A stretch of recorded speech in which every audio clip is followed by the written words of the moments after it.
ishte një akt dhune nga një roje, grup rojesh private.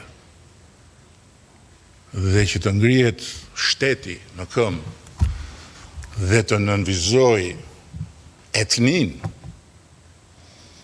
e protestuesit. Kjo është diçka që sipas meje nuk I shërben marrëdhënieve tona, që janë përsëri në ditët e tyre më të mira. Por këtë e futa këtu për të thënë diçka tjetër, që pretendimet janë legjitime, por ato zgjidhen në gjykata, sepse ndërkohë titujt e pronësisë janë baza e çdo veprimtarie dhe jo pretendimet.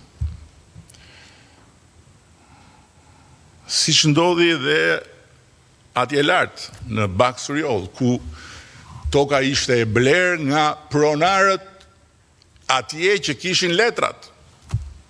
Disa të tjerë ishin pretendent, por nuk mund të zhvillohet dot vendi nëse mbetet pezull mbi titujt e pronësisë dhe mbi pretendimet. Pas gjithë katrahurës që ne kemi trashëguar për fat keq.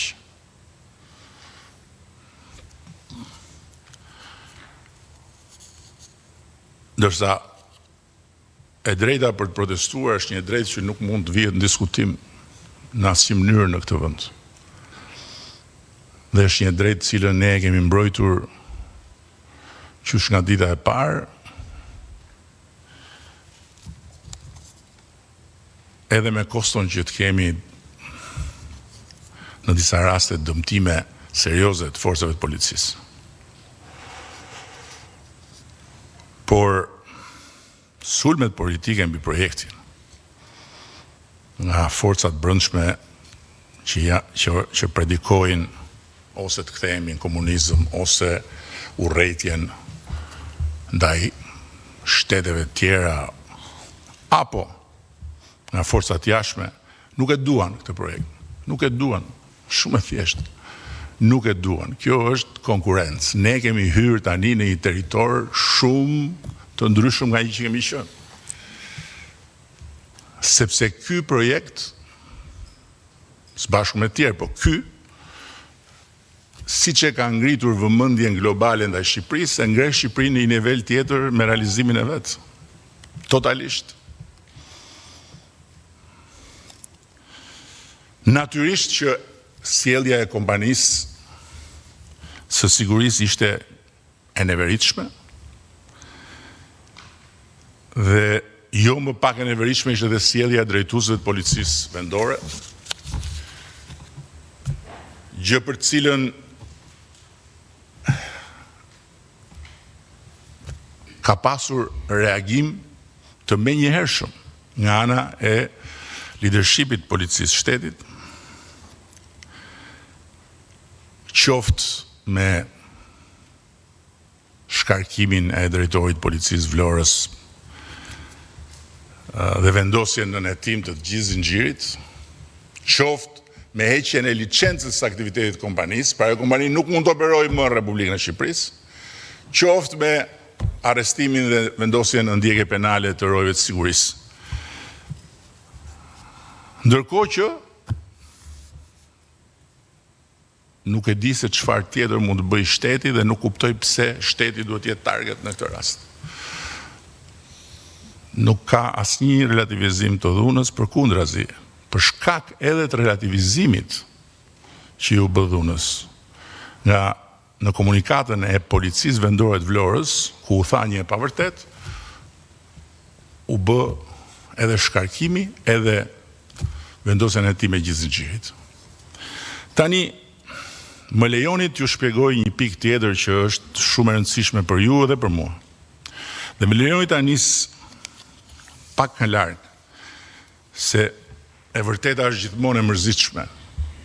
Gënjeshtrat janë zakonisht argëtuese.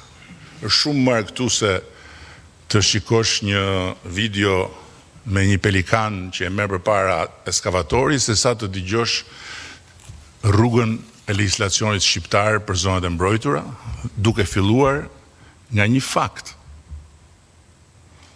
Ka qenë kjo shumicë parlamentare.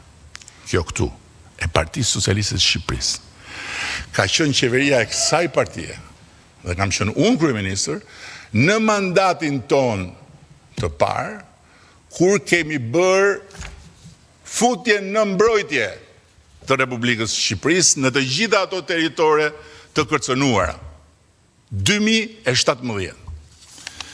Por, ajo që duhet ju them si anë tjetër të medaljes, është që Pishporoja, për cilin flasim, nuk është një zonë e mbrojtur e kategorisë së parë apo dytë, por klasifikohet edhe si pas i UCN-s kategori e 5. Peizazh i mbrojtur. Dhe për shpalljen peizazh i mbrojtur dhe të gjitha detajet, ka një vendim qeverie, por ajo që është rëndësishme të thuhet dhe që nuk ju është treguar juve, është që në 2017 këto kategori në ligjin ton janë të adoptuar në mënyrë të plotë.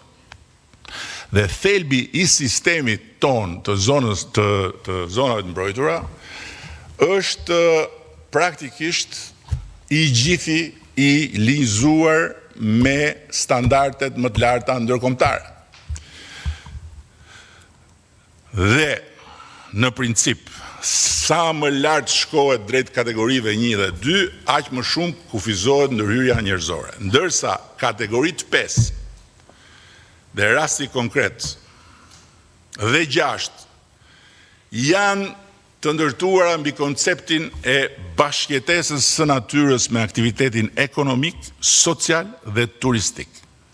Pikërisht për këtë arsye, kategoria 5 nuk konceptohet si zonë pa zhvillim, sepse ajo është një zonë ku kanë banuar njerëz dhe ku banojnë njerëz sot e gjithë ditën që flasim. Por si zonë ku peizazhi, biodiversiteti dhe aktiviteti njerëzor kanë bashkëjetuar historikisht dhe duhet vazhdojnë të bashkëjetojnë.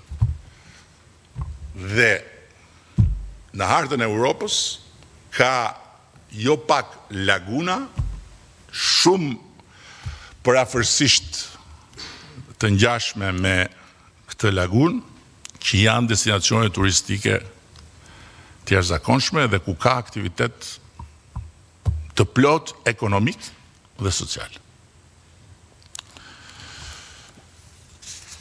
Në nenin 20 të ligjit, 2017, përcaktohet qartësisht se peizazhi i mbrojtur është një territor ku mund të ekzistojnë deri dhe qendra banimi dhe aktivitetet si bujqësia, turizmi, peshkimi dhe përdorimet tjera të territorit. Dhe specifikisht në pikën 4 të nenit 20 përcaktohet se veprimtaritë që ndryshojnë përdorimin e territorit si ndërtimet, trajtimi ujëve të zeza, autostradat, kanale lundruese, zonat urbane dhe të ngjashme, lejohen të ushtrohen vetëm nëse subjekti që kërkon t'i kryej këto veprimtari pariset me leje nga Këshilli Kombëtar i Territorit. Prandaj, miqtë e mi, ne nuk kemi bërë asnjë heqje nga asgjë. Pishporoja ka qenë peizazh i mbrojtur dhe është peizazh i mbrojtur. Do vi tani më pas edhe tek mbrojtja. Edhe diçka tjetër.